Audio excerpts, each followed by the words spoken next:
42 araw na lang, Pasko na. Inilawan na ang ilang naglalakihang Christmas tree sa Maynila at Pasay. Sa isang sikat na pasyalan sa Maynila, ang mga sea lion pa nagpailaw sa higanting Christmas tree. Makibalita tayo kay Jet Arceliana. Sa hudyat ng kanilang mga trainer, Ladies and gentlemen, Manila Ocean Park. sinindihan ng mga silayon ang pailaw ng higanteng Christmas tree ng Manila Ocean Park. Mahigit 6,000 nagniningning na LED Christmas lights ang nakapalibot sa Christmas tree na may taas na 30 talampakan. Eco-friendly rin ito dahil gawa sa recycled plastic bottles.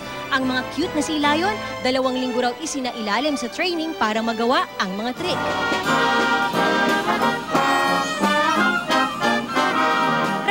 Ramdam ang himig ng Pasko nang mag-perform ang Philippine Philharmonic Orchestra at Philippine Madrigal Singers.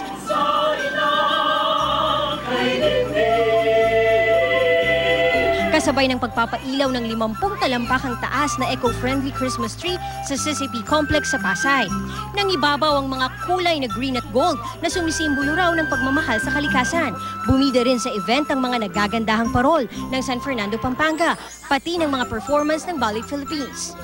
Punong-puno naman ng mga pulang poinsettia at gintong palamuti ang higanteng Christmas tree sa isang mall sa Maynila na may taas na 70 talampakan. Mga sariwang bulaklak naman ang ginawang palamuti sa Christmas tree na ito na nasa hardin sa isang pampublikong paaralan sa Kidapawan City.